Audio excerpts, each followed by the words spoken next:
All right, welcome back to the channel. It's your boy Fanon, and in this video, we're going to talk about Errol Spence Jr., who made a public reaction for the first time that I've seen, or the second time that I've seen, since his loss to Terence Crawford the Saturday before last in this big pay-per-view show.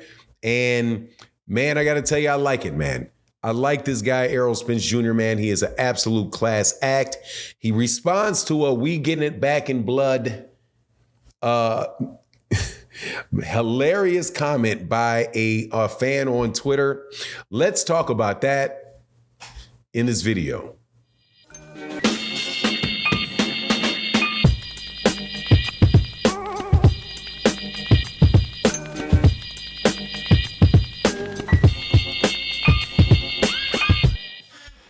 All right, welcome back to the channel. It's your boy Fanon, and in this video, we are going to be in the 147-pound division, and we're going to talk about Errol Spence Jr., who reacted to one of the more funny things and, how can I say, powerful things at the same time that I've heard in a while on Twitter.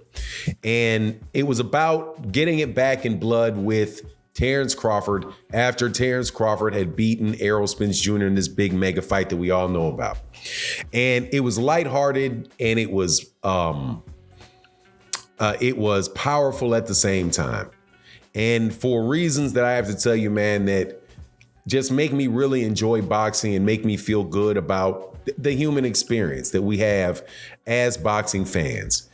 Now, before I get into that, let me welcome you back to the channel. If you are new to the channel, please accept my invitation to hit the subscribe button, hit the bell icon so you can be notified of when we release more videos.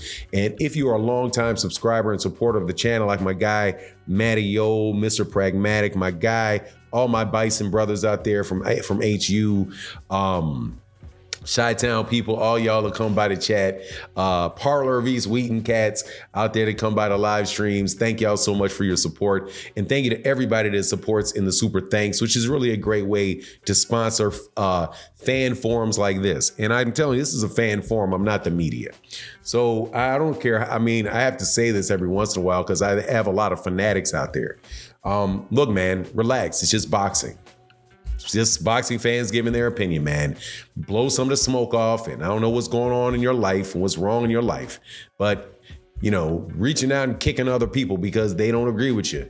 This is just, to me, seems kind of silly. I don't run around to your page or knock on your door, calling you names and doing all kind of other silly stuff because of what you think. So I'd appreciate it if you could just, you know, relax, get a better perspective of life.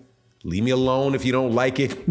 Hit the like button, hit the dislike button. It's what it's there for, you know? But anyway, let's get into this because, all right, look, gotta say thank you to the sponsor of this video, Boxing Showtime's app. And I want to introduce you to this really great app for hardcore boxing fans that want to know everything that's going on in boxing. It's a very accessible app right in your hands that you are able to see all of the upcoming fights, that are around your neighborhood, the ones that are going on at bars near you, boxing updates, boxing news, boxing profiles, tales of the tape, boxing tickets, official highlights, official replays. You got a dark mode if that's how you like to look at your screen, a bar locator, everything that you need to be to allow you the most access possible and information possible for the sport that we love.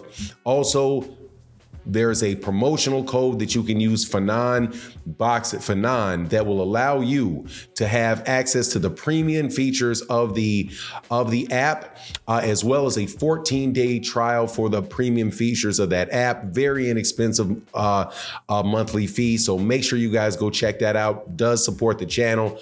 Thank you.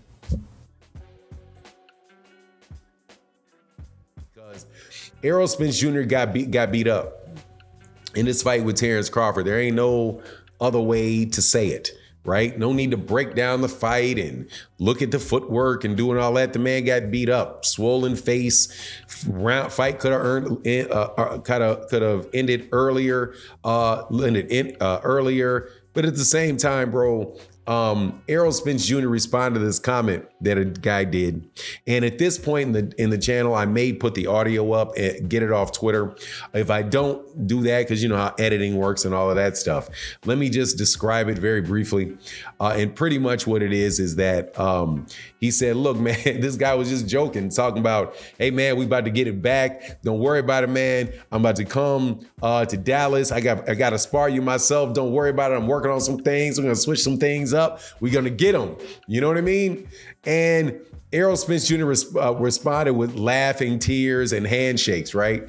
Which I got to tell you, man, is something that, man, is a really, really good characteristic in that man. I like that, man. And I wish more people had that, the ability to kind of laugh at things that take place in life that don't go the best, you know? There's no shame in being second best.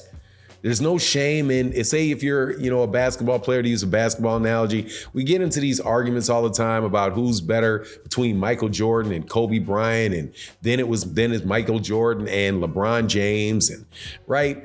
And then, you know, then heated arguments.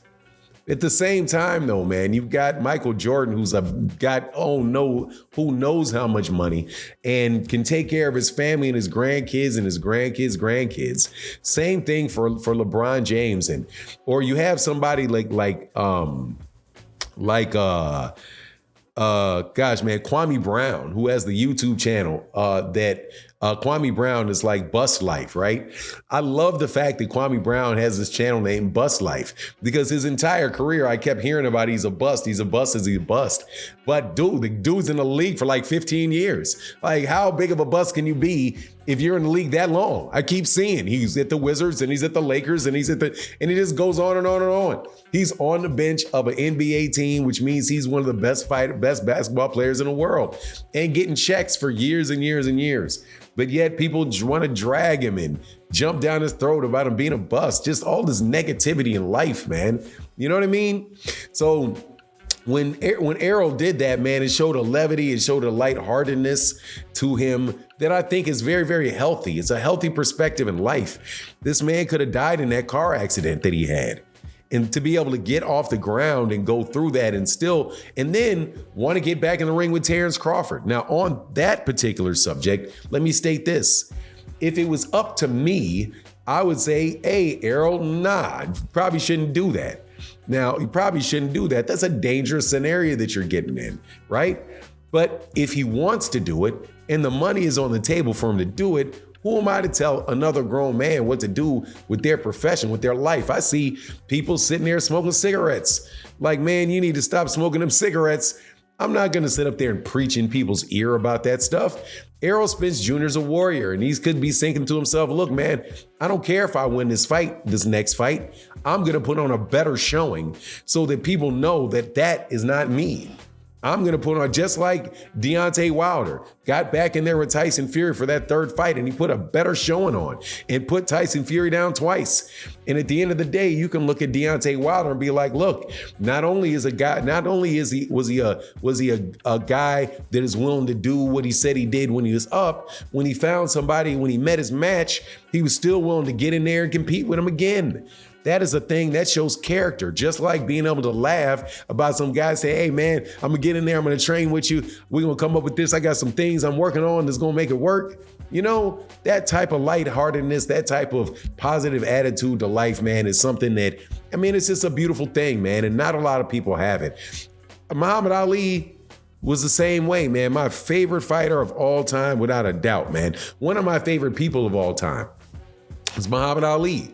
And they put it in a movie. I wasn't there to hear it, but they said, hey, man, Larry Holmes went to go see him. And he's like, man, I love you, brother. I'm so sorry. He said, man, if you love me, why you beat me up like that?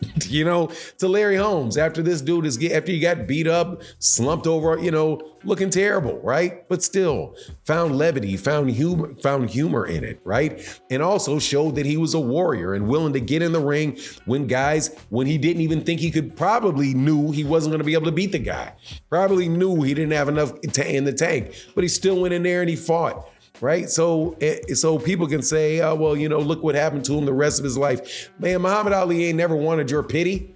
Not for a second. So that I've ever heard that anybody around him say oh man, why aren't all these people feeling sorry for me?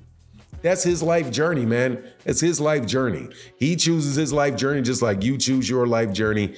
And I gotta respect Errol for the way that he responded to that. Also, have to respect Terence Crawford for the way that he responds. All of this ham-handed trolling and all that stuff, man, Terence Crawford himself is not doing any of that. Not doing any of it. And he deserves credit for that. But anyway, it is what it is. That's my take on the matter. You let me know what you think in the comment section. And with that, I'm out. Deuces.